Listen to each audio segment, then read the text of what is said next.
Hi, my name is Shawn Dawson. I have a company called Barking Kettle, which I specialize in harvesting wild food here in Newfoundland.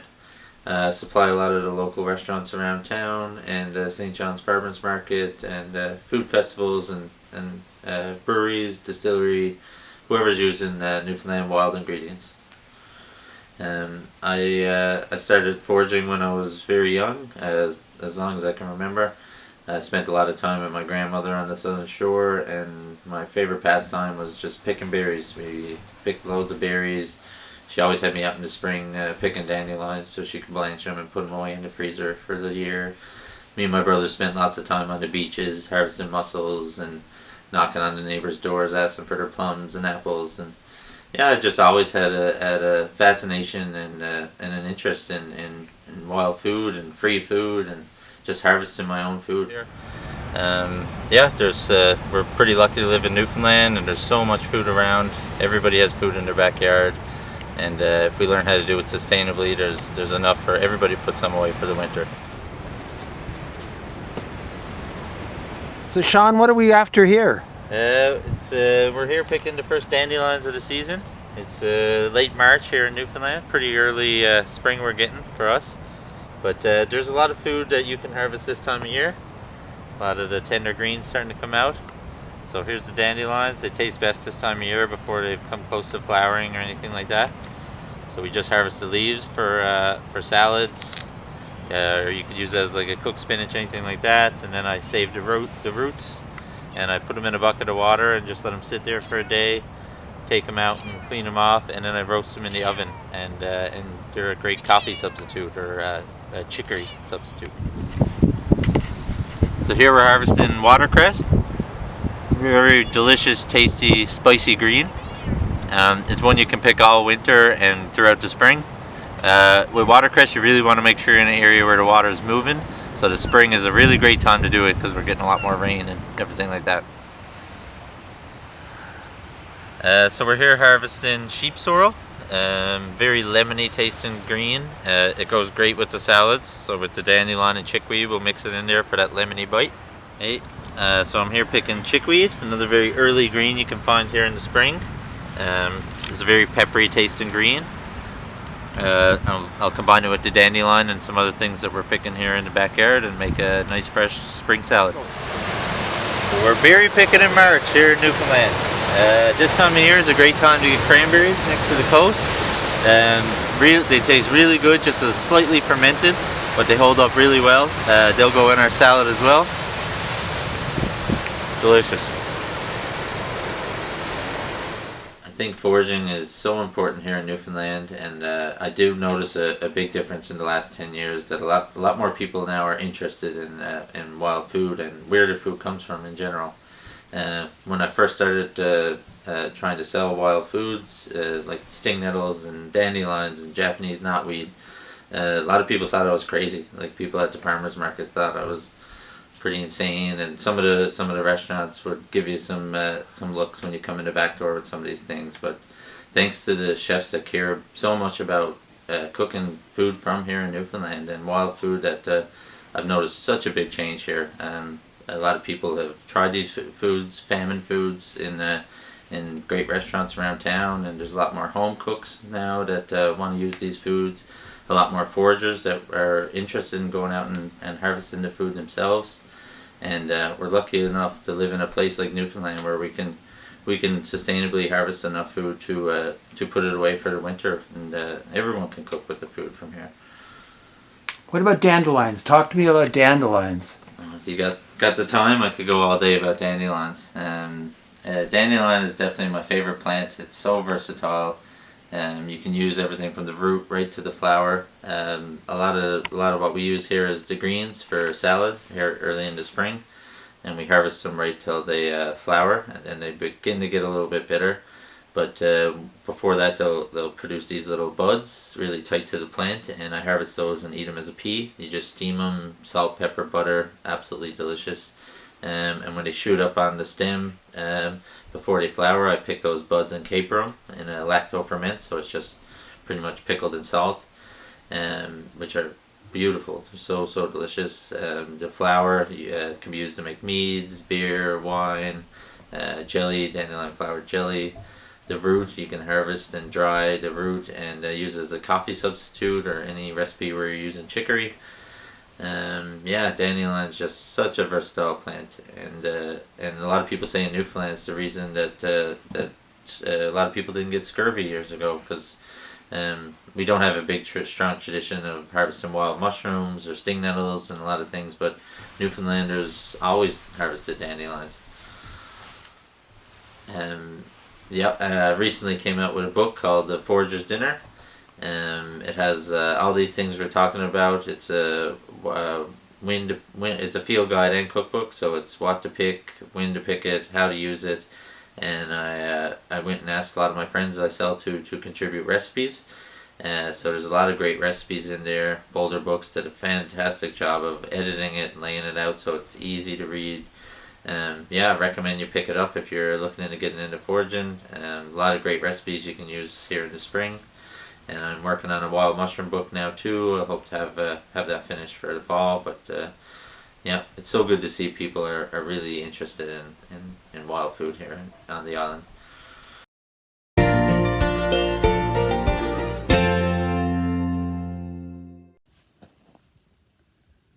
Hi, my name is Roxanne Notley. I'm speaking to you from my backyard in Port of Simpson. Dan asked me to share a story about food. I'm not a natural food storyteller, but I do enjoy sharing what I've observed and what I experienced. I love the outdoors. I love everything there is to do with outdoors. Even as a child, I think I used to trade chores with my brother so I could go outside and do the hard, heavy lifting. And I've always been involved with, food and preserving food and either picking or harvesting. So in the past couple of years, we've certainly all been aware of our food insecurities. Food sovereignty and food security are certainly hot topic buttons, and whenever you turn on the news, it's always there. We've always been aware of that in Labrador. I think the past 20-25 years, we've probably taken it for granted where our food came from. We could easily go to the store, but it wasn't always that way. As a young girl myself, I remember having to, pick. We had a quota. We had to get, 5 gallons of baked apples. We had to pick 10 gallons of red berries. We had to put fish away. We had to have certain amount of food in our cellars, and everybody had cellars. And when my father and other fathers and other families straightened up at the end of the year, they made sure they had what we called rough grub put in the cupboards or in the cellars, whatever they had. And you had your milk and your sugar and your flour. Salt beef too was a staple. So you had those cases that got you through the long winter. So anything else you can get to hunt and fish, added to putting food on your tables, and it was necessary. We had to do that. We couldn't just go to the store. But the past few years, especially now that we're more aware where our food is coming from, how far it's traveling, young people in particular are very interested in having, growing their own food, knowing where their food comes from, and there's no better way to know where your food comes from than go pick it or hunt it yourself and prepare it and preserve it. Then you know every aspect of where, from harvest to to when it gets to your table, of what the process was.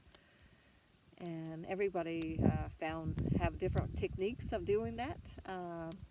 Some people are well known for how well they salt and dry their fish, or how well they smoke. And every part of our resource, whatever we had, was utilized. And I think there was, that's what I observed the most, was nothing was wasted. Whatever you had, you ate or you shared, and sharing is such a big part of our culture. I work with NunatuKavut as food security coordinator, started in May. I'm thankful and humbled by this opportunity.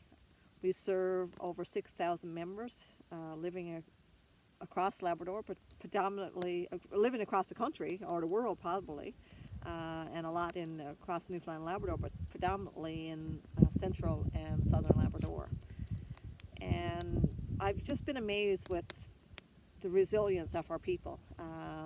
You know, even in the past couple of years, people have gone back to traditional ways of doing things. And some of these things were at a risk of being lost, and we had to dig deep in many ways to figure out how did they do this? How did they, you know, preserve different types of foods? How was it hunted? How was it cleaned? Because so often we've just used, you know, because there was lots of food, we probably just used it like, you know, the prime pieces of a partridge, not, you know, or you didn't eat everything on a meat. But one time nothing was wasted; everything was used, and so we realized that it's important to do that, continue to do that, and know how to do that, and share how that's done. And in my, you know, in the past few months, what I've been amazed with was people's willingness to share what they know, because some of the things, you know, if it hasn't been practiced, it gets, you know, like everything, you lose it. And but thankfully we still have elders around us who remember, who did it themselves. My father is still alive, thankfully. He still does a lot of preserving his food. And and my father, I think I said, I teased him, said that, you know, he could survive 6 months without having to go to the store because he has enough in his cupboards. And that's just the way he's always done it. And so many people like him at that generation have enough food preserved that they are okay to get through some rough times.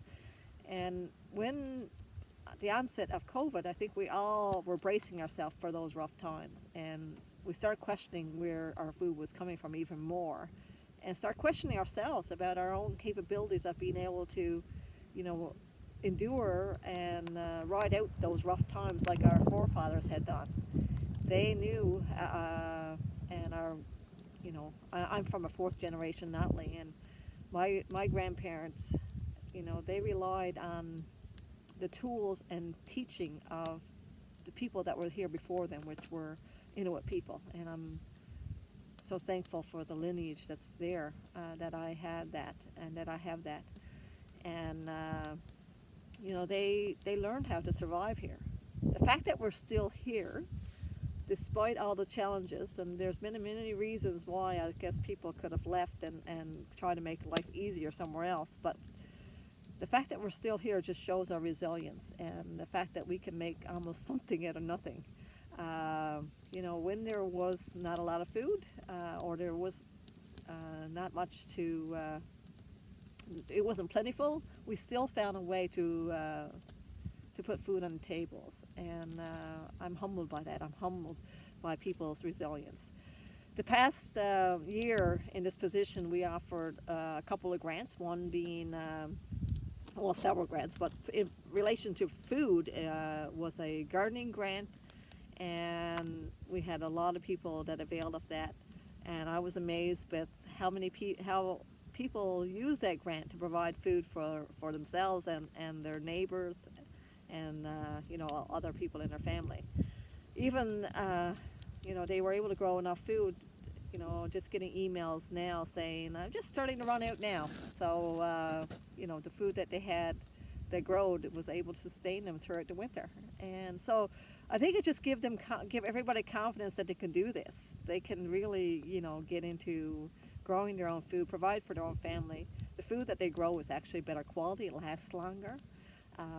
So these all, you know, it's just encouraging. One guy in particular stands out in Cartwright who, 15 years old, decided to build himself a greenhouse and have a garden. And he was so proud to be able to provide that food source for his family. And I can imagine that's the way our ancestors felt too when they were able to hunt and harvest food. To be able to provide that for the family was the, I guess, the highest honor you can have, to be, that's basically your role, and as as the head of a family, especially. I take my grandparents, my grandmother in particular, inspired me. The fact that she was able to make, I always said, make something out of nothing, and it tasted so delicious. It was so simple but so wonderful, and she hunted and trapped, and inspired me to do the same. I just think that's just a wonderful life to be able to live, and our young people are seeing that as well. They're so intrigued by our elders, and when I'm observing in a room and hearing elders speak, the youth are very attentive, because they're just wanting to know how they did this, because they know it's important today. It's not just the past. So it's been, I think we can learn a lot from the past. We are be more, I guess, mindful of where our food is coming from, and we know that we can still do that today. The fact that we're preserving those ways of doing things, and we have, we can do this, and we've done it, and be able to put food on our table. So I'm just looking forward to this conference and finding out other ways to do this. And thank you very much for listening. For, in my backyard, I put up Simpson, and this is Alexis Bay. And of course, you can't go outdoors without having a boil up, and I love that part of every adventure.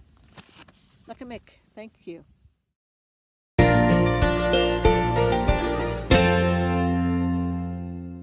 My name is Kimberly Orren, and I am in Petty Harbour, Newfoundland and Labrador. Kind of imagine that you're looking through this lens. This is the lens from a cod's eye. And it's actually got the town of Petty Harbour flipped upside down. The land is on top, and it's flipped right to left also. So I want you to think about fishing in a different way. You see, at one time I used to be a high school classroom science teacher, but now that I look back on it, and it doesn't look very exciting now, I was happy here teaching about electron configurations all day. And every time I had the opportunity to take my students outside, I did. And you can see this was where the fun happened. When my grandfather passed away, just as you have to do when someone near and dear to you passes away, you have to go through their things and sort through their belongings. And in a box, just in the attic, were special, were all of these pictures that my grandfather had from World War II. My grandfather rarely, if ever, spoke about it. He's the handsome guy over here on the far left. Mostly he talked about his childhood experiences, which was growing up with his Cherokee grandmother and working the land and going fishing and planting sweet potatoes and corn. A picture that I found in his Bible was a picture of my first fish and the letter that I wrote him about the experience.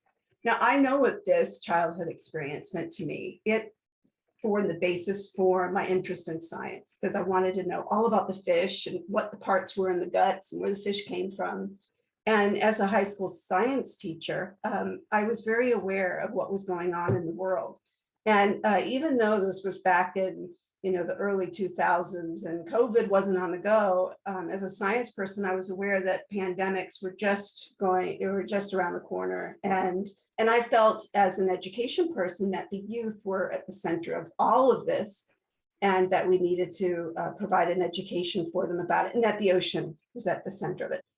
And then I also began to see what our kids were facing, this disconnect with their grandparents, because we're a highly mobile society. Think about your own life when you go to a restaurant and you pull out your phone and you check to see if there's Wi-Fi. We've just become totally addicted to it. Before the pandemic, young people spend 2 to 8 hours a day on a virtual screen. It looks the same no matter where you go in the world. Bought some property in the middle of Petty Harbour and started a nonprofit. The mission, of course, is that every child in Newfoundland and Labrador will be taught the fishing knowledge and heritage of their ancestors, whoever their ancestors might be. Because really, you know, what was most kids' experience, or is most kids' experience with fish? Well, this is most kids' experience with fish. It's something in the freezer food section or some square thing that they get at the McDonald's drive-through. Fish reminds us of our own place in nature. You know, fish feel pain just like other animals do. But thinking about using the hook and line fishery, which is the most sustainable way to fish, unless you're going to get your scuba gear on and go down with a spear and go after them. When we live here on this planet, we take up space that other animals need to live too. That we are part of a food web and that we can't get away from that. Whether you choose to be vegan or vegetarian, you are taking up space that other animals have to take up space. And here in Newfoundland and Labrador, we participate in something called the recreational ground fish fishery, which we call the food fishery because teaching young people to fish, we're not going to call killing an animal for food a recreation. We found out that funders weren't interested in putting young children into little wooden boats in the middle of the North Atlantic and then giving them sharp knives to fillet fish. So we decided that we were going to take up tourism, and what fun are our tourists having? And the fun thing about this picture is that we have townies on the left and we have a Syrian family on the right. They're having a great time. So our tourism program happens to be our best ambassador program that you could ever ask for. Fishing for Success was just awarded the Sustainable Tourism Award from Parks Canada and Hospitality NL this past year. So this is a shared human heritage, and water is life. And so whether you're talking about a pond, a river, a stream, an ocean, fishing predates agriculture. That's Leo, our co-founder down there in the bottom in the middle. It's very interesting when you ask fishers in British Columbia, and these are commercial fish harvesters, what they think about fishing, and you think that they would say money because that's what they're selling their fish for, and they don't put money first. They talk about culture and connection between generations. There is a gender issue. Only 20% of registered fish harvesters are women, and less than 2% of the enterprises are owned by women. Down at the bottom, where most women are participating in fishing, but when you're talking about in the boat, it's even less. So we started Girls Who Fish. So we're targeting gender equity, but you notice we're all a little pasty. So we started partnering with other nonprofit organizations that have the same visions we do. One of the partners we work with is First Light. It's great. It was a blast. We learned from each other, and you can see what kind of fun this is. We also work with the Association for New Canadians to provide access for young women and their children. Fishing is something that's shared around the world, so we're very proud of the WISH project. Choices for Youth also brings young people fishing with us, and they've actually explored some social enterprise projects with their Mama Moments programs. We started a Fish for Fridays project, which does a number of different things to bring forward the challenges around food security and sovereignty, and that local fish could be a response to that. We talk about how the whole fish can be eaten and not just all those little extra lovely parts.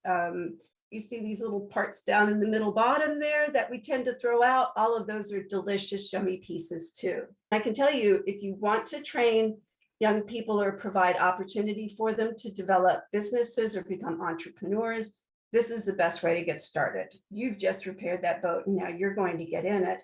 So it's very few times that we get to do an activity like that where our life depends on the work that we've just done. This was our first youth panel on the future of the cod fishery. And this was exciting because there's all of this discussion constantly about how to fish cod, when to fish cod, who should fish cod, and what the quota should be. And no one's asking the young people when they want to participate. So this was a very enlightening discussion. So this is what it looks like when we take young people out fishing and then they get to bring their fish home to their families afterwards. We get involved in partnering with artists, and this was a partnership with 9 youth artists across the province. This is Natalie Panic, and she gives credit to her youth spent down near the water for inspiring her to get interested in science. And she is a Canadian space engineer. We do a lot of advocacy work, Reader's Digest Canada, talking about getting women fishing. So this is a great piece here by Polly, where he brings all of this together for us in one great poster. Small scale boats here on the right and the large scale boats on the left. And if you know where your fish come from and you aim to get your fish from a small scale fish harvester, you can see that they've taken the same amount of fish. They've sort of made that a constant for you, okay? So the same amount of fish are caught, more people are employed, less fuel is used, there are less fish that are wasted or discarded at sea, which is good. We don't want to discard fish at sea because they're probably going to die and we're not going to eat them, so they're wasted. Less fuel, more people employed, same amount of food, so that's, or more food rather, so that's good all across the board there.